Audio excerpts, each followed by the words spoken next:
से पहले मन को शांत रखना चाहिए। भगवान श्री कृष्ण कहते हैं, मन का बेचैन होना उसका स्वभाव है। हमारे मन को लगता है कि अगर वह अलग अलग बातों के बारे में सोचता रहेगा तो हमें आने वाली हर मुश्किल और मुसीबत से बचा लेगा, पर ऐसा होता नहीं है। हम अपने जीवन का काफ़ी अधिक समय सोच विचार करके परेशान होने में निकाल देते हैं।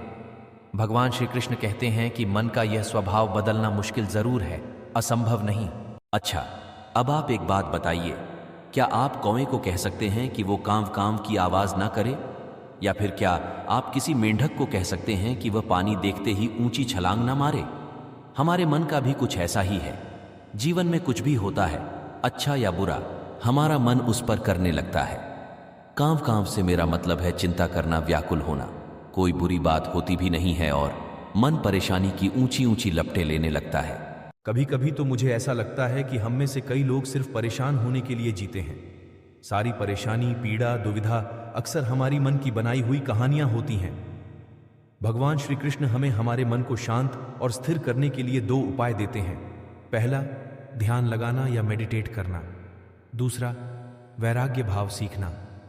अब ध्यान या मेडिटेशन शब्द सुनते ही आप में से कई लोग कहेंगे कि आप आंख बंद कर सांसें अंदर बाहर नहीं ले सकते।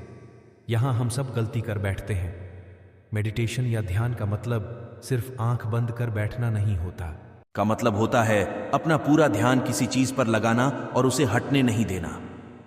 अगर आप पूजा कर रहे हैं तो सिर्फ उस बात पर ध्यान दीजिए। अगर आप प्रभु को देख रहे हैं तो अपना पूरा ध्यान प्रभु पर लगाएं।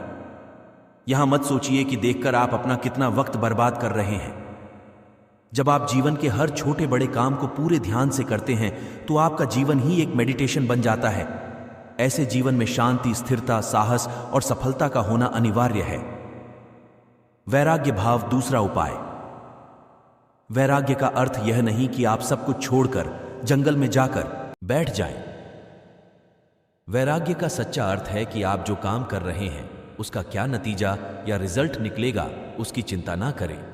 जैसे अगर आपने कोई इंटरव्यू दिया, आप यह कर सकते हैं कि पूरे मन से तैयारी करें और अपना बेस्ट देकर आ जाएं। वह नौकरी मिलना या ना मिलना आपके हाथ में नहीं है। इस नतीजे के पीछे अलग अलग चीजें हैं जो आपके बिल्कुल कंट्रोल में नहीं। तो जिस चीज के बारे में आप कुछ कर नहीं सकते उसके बारे में चिंता भी ना करें। यही वैराग्य का सच्चा मतलब होता है और यही है भगवान श्री कृष्ण का दूसरा उपाय, मन को चिंता की लपटों से बचाने का। याद रखिए, आप पूरे के पूरे इंसान हैं, समझदारी, संयम और कुशलता से भरे इंसान। आपका मन जब भी कौवे की तरह अलग अलग बातों पर आपको परेशान करने लगे तब अपने मन को भी प्यार से समझाइए और शांत कर लीजिए। बस अपने ऊपर विश्वास रखिए कि आप कभी अपना बुरा नहीं होने देंगे।